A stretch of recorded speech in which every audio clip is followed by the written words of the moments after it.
बोलो शंकर भगवान की जय।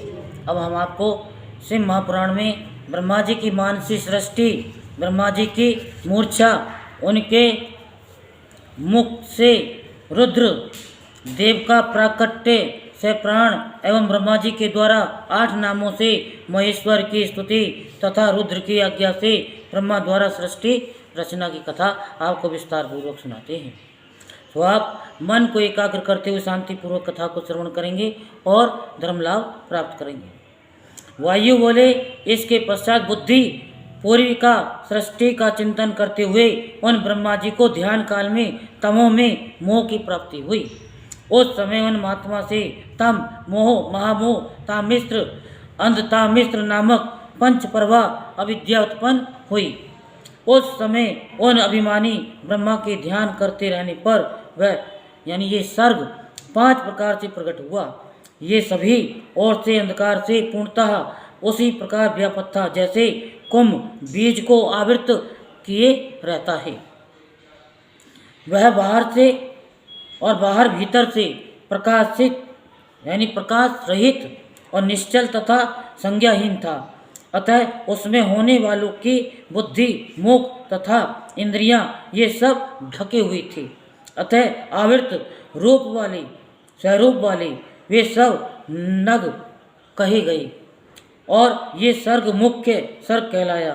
तब इस प्रकार के उस प्रथम सर्ग को अनुपयोगी देखकर ब्रह्मा अप्रसन्न मन होकर दूसरे सर्ग का विचार करने लगे। तब उस सर्ग का ध्यान करते हुए ब्रह्मा का तिर्यक स्तोत्र नामक सर्ग उत्पन्न हुआ। वे पशु पक्षी आदि भीतर से प्रकाश ज्ञान युक्त तथा बाहर से अज्ञान युक्त थे। अतः उन्होंने भी सन्मार्ग को ग्रहण नहीं किया। तब उसे भी अनुपयोगी समझकर वे दूसरे प्रकार की सृष्टि करने का विचार करने लगे। उन्होंने सत्गुण युक्त ऊर्ध स्तोत्र नामक देव सर्ग प्रारंभ किया। वे देवता स्वभाव से ही सुख तथा प्रीति से परिपूर्ण, बाहर भीतर से अज्ञान रहित तथा ज्ञान संपन्न हुए। इसके बाद ब्रह्मा जी के ध्यान करते समय अव्यक्त से अर्वाक स्तोत्र संसार की ओर सृष्टि प्रभाव वाला, पुरुषार्थों को सिद्ध करने वाला किंतु महान दुखों से युक्त मनुष्य नामक सर्ग उत्पन्न हुआ। वे मनुष्य बाहर भीतर से ज्ञान युक्त और तमोगुण तथा रजोगुण वाले थे। 5वां अनुग्रह नामक सर्ग विपर्य, शक्ति, तुष्टि तथा सिद्धि के द्वारा 4 प्रकार से बटा हुआ व्यवस्थित था। इस सर्ग के अंतर्गत जिनकी उत्पत्ति हुई वे सब अपरिग्रही, संभी, भागरथ, खाने पीने वाले तथा शील रहित भूत प्रेत आदि कहे गए। परमेष्टि ब्रह्मा का पहला सर्ग मैं तत्व का है। तन मात्राओं का जो दूसरा सर्ग है वह भूत सर्ग कहा जाता है। तीसरा वैकारिक सर्ग इंद्रियों का कहा गया है। प्रकृति की ये सृष्टि बुद्धि पूर्वक हुई। ये जो चौथा मुख्य सर्ग है इसके अंतर्गत मुख्य रूप से स्थावर कहे गए हैं। तिर्यक स्तोत्र नामक सर्ग 5वां है जो तिर्यक योनियों का सर्ग कहा गया है। जो ऊर्ध स्तोत्र नामक 6ठा सर्ग है वह देव सर्ग कहा गया है। इसके बाद जो 7वां अर्वाक स्तोत्र सर्ग है वह मनुष्यों का सर्ग है। 8वां अनुग्रह सर्ग है तथा 9वां कौमार सर्ग कहा गया है। जो प्रथम 3 प्राकृतिक सर्ग है वे अबुद्धि पूर्वक प्रवृत्त हुए हैं। मुख्य आदि 5 वैकारिक सर्ग बुद्धि पूर्वक प्रवृत्त हुए हैं। इसके अनंतर प्रजापति ब्रह्मा ने सर्वप्रथम अपने ही समान मानस पुत्रों सनंदन, सनक, विद्वान, सनातन, ऋभु और सनत कुमार को उत्पन्न किया।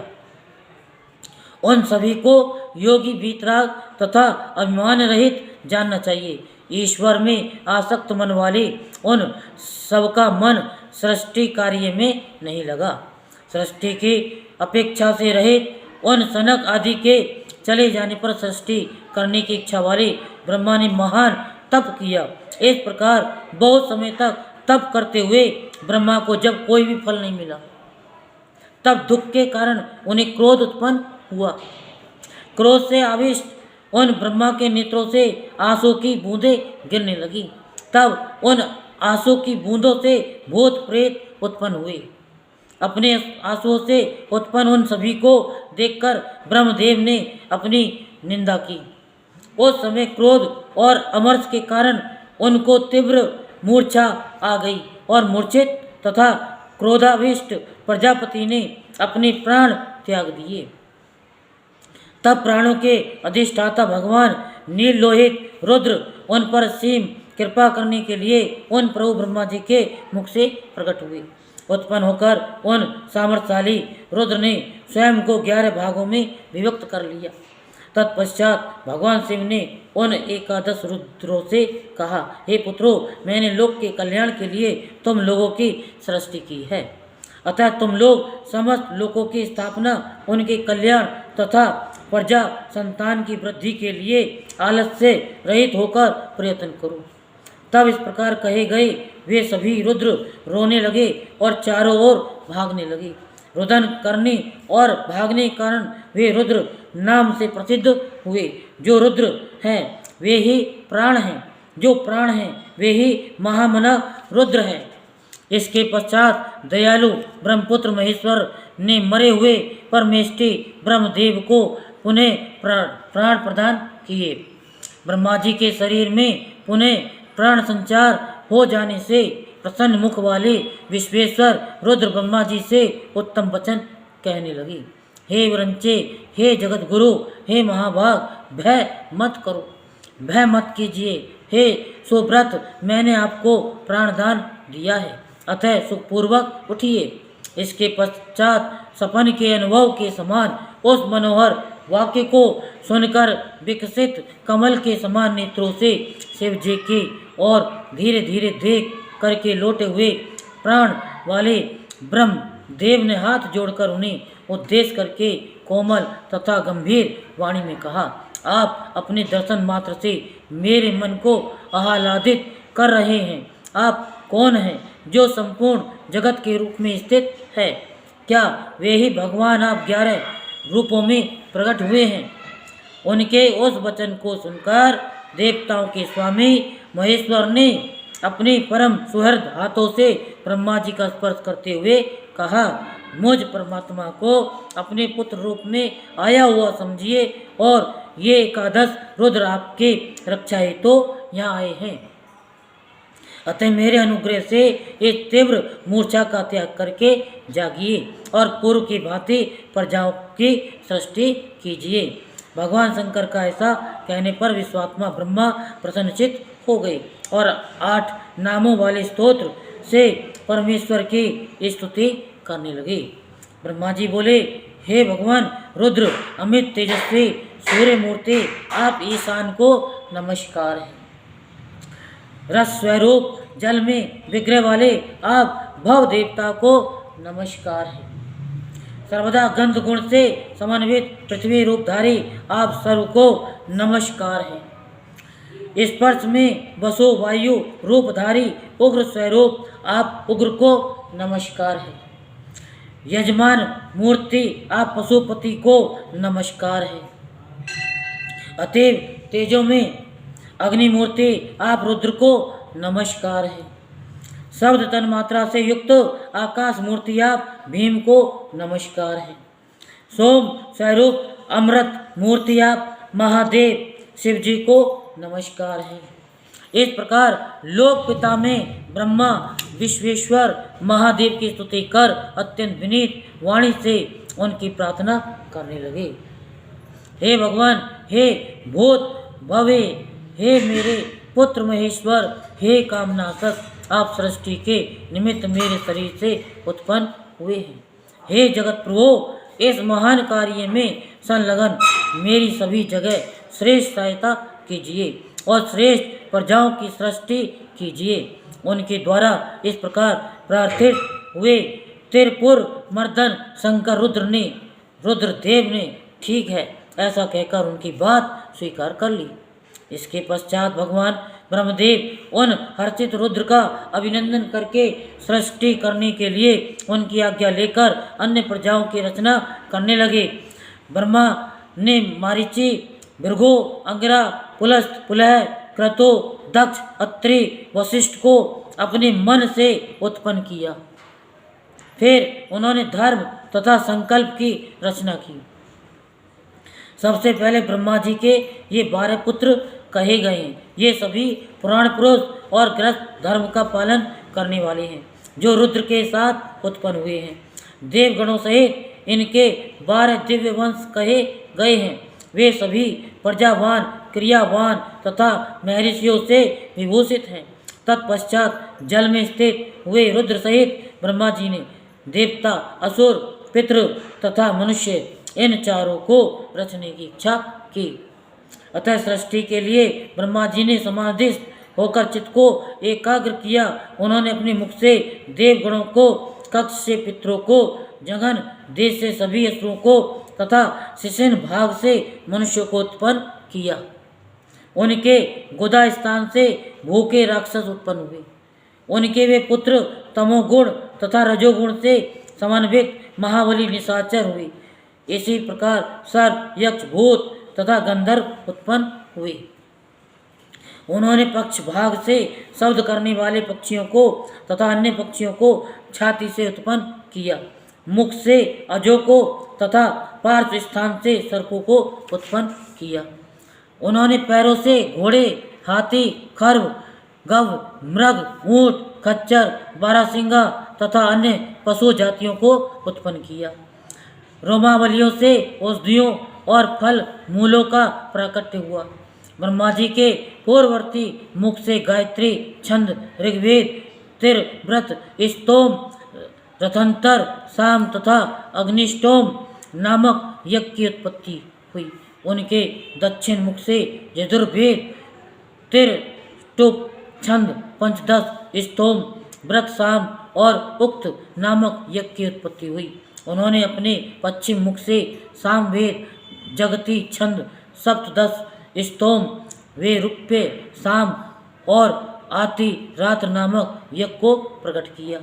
उनके उत्तरवर्ती मुख से 21 स्तोम, अथर्व वेद, आप्तोर याम नामक याग, अनुष्टुप, छंद और वैराज नामक साम का प्रादुर्भाव हुआ।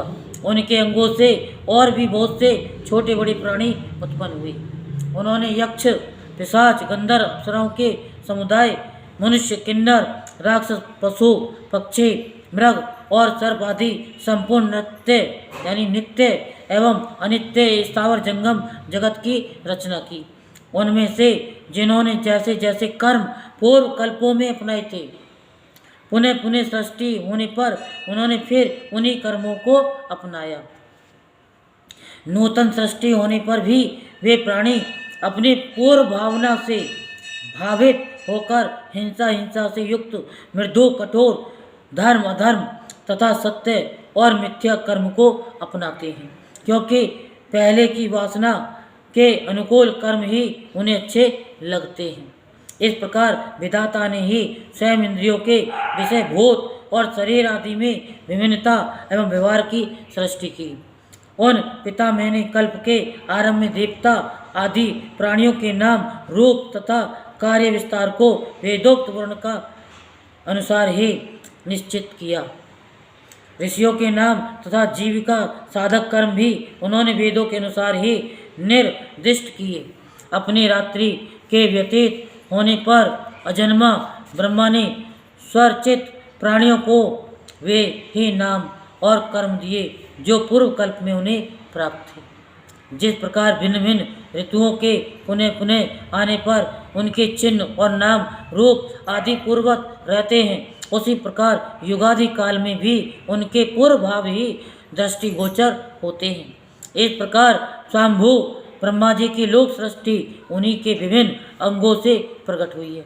महत्व से लेकर विशेष पर्यटन सब कुछ प्रकृति का विकार है। ये प्रकृति जगत चंद्रमा और सूर्य की प्रभाव से उद्भासित ग्रह और नक्षत्रों से मंडित नदियों, पर्वतों तथा समुद्रों से अलंकृत और भांति भांति के रमणीय नगरों एवं समृद्धिशाली जनपदों से शोभित है। इसी को ब्रह्मा जी का वन या ब्रह्म वृक्ष कहते हैं। उस ब्रह्म वन में अव्यक्त एवं सर्वज्ञ ब्रह्मा विचरते हैं। वह सनातन ब्रह्म वृक्ष अव्यक्त रूपी बीज से प्रकट एवं ईश्वर के अनुग्रह पर स्थित है। बुद्धि इसका तना और बड़ी बड़ी डालियां हैं। इंद्रियां भीतर के खोखले हैं। महाभूत इसकी सीमा है। विशेष पदार्थ इसके निर्मल पत्ते हैं। धर्म और अधर्म इसके सुंदर फूल हैं। इसमें सुख और दुख रूपी फल लगते हैं तथा ये संपूर्ण भूतों के जीवन का सहारा है। ब्राह्मण लोग भूलोक को उनका मस्तक, आकाश को नाभि, चंद्रमा और सूर्य को नेत्र, दिशाओं को कान और पृथ्वी को उनके पैर बताते हैं। वे अचिंत्य स्वरूप महेश्वर ही सब भूतों के निर्माता हैं। उनके मुख से ब्राह्मण प्रकट हुए हैं। भक्त स्थल के ऊपरी भाग से क्षत्रियों की उत्पत्ति हुई है और दोनों जांघों से वैश्य और पैरों से शूद्र उत्पन्न हुए हैं। इस प्रकार उनके अंगों से ही संपूर्ण वर्णों का प्रादुर्भाव हुआ है। बोलो शंकर भगवान की जय। हर हर महादेव, हर हर महादेव, हर हर महादेव, हर हर